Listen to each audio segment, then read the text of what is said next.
प्रथम ज्या महापुरुषांनी या आपल्या भारतभूमीवर क्रांती घडवून आणण्यासाठी आपल्या जीवनाचा अनमोल त्याग केला आणि आपल्या देशाला स्वतंत्र समता बंधुता न्याय मिळवून दिला, अशा प्रत्येक महापुरुषांना आणि त्यागमातांना मी विनम्र अभिवादन करतो।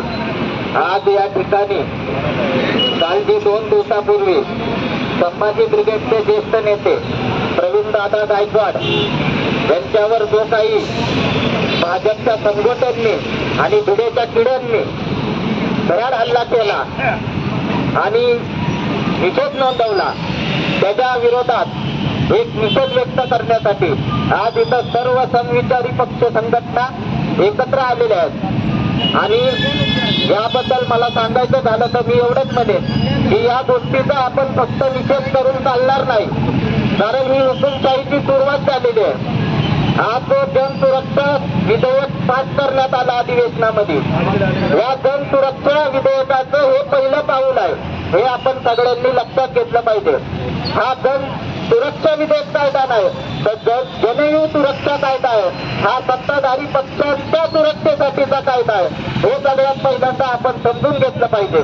आणि ह्या विधेयकावरून लोकांचं मूळ मुद्द्यावरून लक्ष डायव्हर्ट व्हावं यासाठी प्रवीणदादांवर हा हल्ला घडवून आला आणि एक फासा टाकून बघितला की मधमाशाचा मोहोळ उठतो का शांतपणे या सरकारला नतमस्तक होते। तर ही सगळ्यात पहिल्यांदा आपण गोष्ट समजून घेतली पाहिजे। आणि मी आज या ठिकाणी एक खंत व्यक्त करतो की आज जो काही प्रवीणदादांवर भ्याड हल्ला झाला हा फक्त त्यांच्या व्यक्तिगत स्वतःवर हल्ला झालेला नाही, तर इथल्या फुले शाहू आंबेडकर विचारधारेवर हल्ला झालेला आहे। आणि त्यामुळे ठराविक संघटनेनेच येऊन याचा निषेध करावा इतकी ही छोटी गोष्ट नाही, तर गावातील या देशातील या महाराष्ट्रातील प्रत्येक फुले शाहू आंबेडकर विचारधारा मानणारा जोपासणारा जो माणूस आहे या प्रत्येक व्यक्तीने याचा निषेध करायला हवा, कारण ही येणारी गोष्ट पुढे भविष्यात आपल्या स्वतःवर सुद्धा भेटू शकते।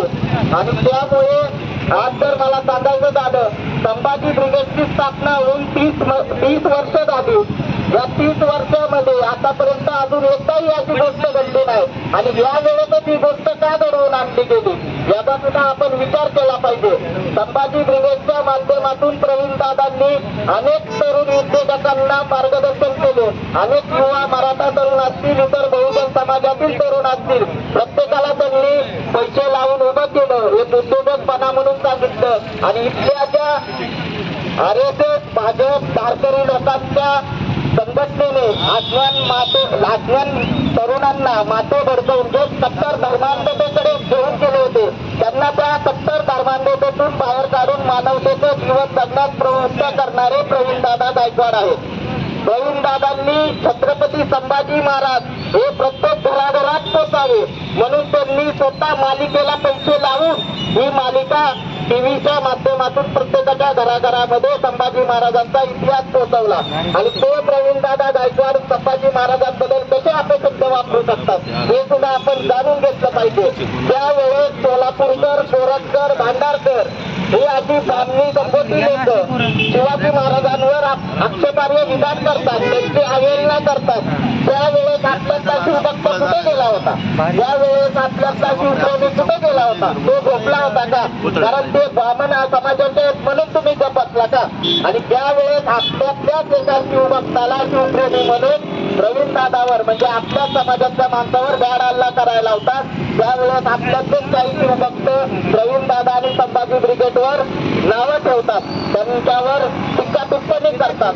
तर ही गोष्ट आपल्या प्रत्येक बहुजन समाजाने समजून घेतली पाहिजे। तुम्हाला सगळ्यात महत्वाची गोष्ट सांगतो, तुम्हाला जेम्स लेन प्रकरण माहीत नसेल। जेम्स लेन प्रकरण काय आहे तर जेम्स लेन हा अमेरिकेतील सगळ्यात मोठा इतिहास तज्ञ लेखक होता। तो आपल्या भारतामध्ये शिवाजी महाराजांचा अभ्यास करून त्यांच्यावर त्यांच्या चारित्र्यावर पुस्तक लिहिण्यासाठी आला होता। त्यावेळेस पुण्यातील भांडारकर प्राच्यविद्या संशोधन केंद्र हे जे ब्राह्मणी संशोधन केंद्र होतं तिथे त्यांना बोलवलं गेलं आणि त्यांना त्यावेळेसच्या बाबासाहेब पुरंदरे व त्यांच्या ब्राह्मणी सहकाऱ्यांनी शिवाजी महाराजांबद्दल चुकीचा इतिहास सांगितला गेला, बनावट माहिती देण्यात आली आणि त्यामध्ये शिवाजी महाराजांवर, जिजाऊंवर, शहाजीराजेंवर आणि त्यांच्या चारित्र्यांवर आक्षेपार्ह विधानं त्या पुस्तकामध्ये लिहिली होती। हिंदुस्तान इन इस्लामिक इंडिया हे त्या पुस्तकाचं नाव होतं आणि ते पुस्तक 2003 साली अमेरिकेच्या ऑक्सफर्ड युनिव्हर्सिटी प्रेसने प्रकाशित केलं होतं आणि त्या पुस्तकाला त्यावेळेस कडाडून विरोध करणारी संघटना जर कुठली होती तर ती संभाजी ब्रिगेड एकटी होती. तिने एवढा कडाडून विरोध केला, अख्खा भांडारकर संस्था जी होती ती फोडली होती आणि त्यावेळेस मग इतर संघटना जागा झाल्या आणि प्रत्येकाने आक्षेप घेतला आणि शेवटी एवढा मोठा इतिहासतज्ञ अमेरिकन लेखक जेम्स लेन याने माफी मागून ते पुस्तक माघारी घेतलं आणि ऑक्सफर्ड युनिव्हर्सिटीने सुद्धा त्या पुस्तकाला प्रकाशित करू दिलं नाही. तर हे आपल्या सगळ्याला आपला इतिहास माहीत असणं गरजेचं आहे आणि आपण कुठल्या दिशेने चाललो हे आपण ओळखलं पाहिजे. माझी मराठा समाजातील शिवभक्तांना खरंच आव्हान आहे, तुम्ही धारकरी होण्यापेक्षा वारकरी व्हा. धारकरी हा आपल्याला धर्मांधतेकडे घेऊन जातो तर वारकरी हा आपल्याला सत्ता स्वतंत्र बंधुता न्याय याकडे घेऊन जातो. हे आपण प्रत्येकाने लक्षात घेतलं पाहिजे. 3.5 वर्षापासून आपली वारकरी संप्रदायाची परंपरा आहे, त्याच्यामध्ये आपण लोकशाही शिकत आलेलो आहे. या देशामध्ये पहिल्यापासून पुरोगामी वर्सेस प्रतिगामी असा 1-2 विचारधारेच्या विरोधात लढाई चालत आलेली आहे आणि त्यासाठी पुरोगामी चळवळ इथली लोकशाही इथली समता बंधुता न्याय स्वतंत्रता टिकावी म्हणून इथल्या प्रत्येक पुरोगामी चळवळीतल्या लोकांनी आपलं आत्मसमर्पण बलिदान दिलेलं आहे. हे आपण विसरता कामा नये. आपल्याला जर या देशामध्ये खरंच स्वातंत्र्याने जगता यावं असं आपल्याला वाटत असेल तर इथे पुरोगामी विचारधारा जिवंत राहिली पाहिजे. इथं पुरोगामी विचारधारेची चळवळ चालवणाऱ्या संघटना जिवंत राहिल्या पाहिजेत आणि त्यासाठी इथल्या प्रत्येक बहुजनांनी प्रयत्नशील राहिले पाहिजे असं मला वाटतं. आणि मी एवढंच सांगू इच्छितो गुंडशाही निर्माण करणाऱ्या गुंडांना की ही वेळ वेळीच जर तुम्ही आवरली नाही तर तुमच्यावर सुद्धा भविष्यामध्ये येऊ शकते. त्यावेळेस कोणतीच जात आणि कोणताच धर्म तुम्हाला रोखू शकत नाही. ना गावगाड्या बाहेरला मग भोसमांगे असू द्या, गावगाड्यातील देशमुख असू द्या, पालावरचा सेतू असू द्या, नाही तर पालघरचा साधू असू द्या किंवा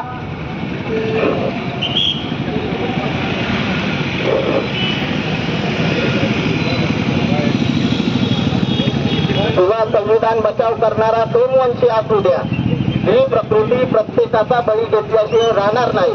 त्यामुळे आपण या गोष्टीचा फक्त तीव्र निषेध न करता यावर प्रत्येकाने विरोध केला पाहिजे आणि प्रवीण दादा गायकवाड यांना आणि संभाजी ब्रिगेड संघटनेच्या पाठीमागे खंबीरपणे उभं राहिलं पाहिजे एवढंच सांगतो. आणि याच्या पाठीमागे जे काही भाजप आणि जे काही गुरुजी यांचा जो पाठिंबा आहे यांच्यावर सुद्धा कारवाई झाली पाहिजे. आता मगाशी आपले भय म्हणले की बावनकुळे साहेब म्हणले की आमचा ज्याची आम्ही ऍक्सेप्ट केलं की तो आमचाच कार्यकर्ता आहे, पण मी तुमची चूक दुरुस्त करतो भय.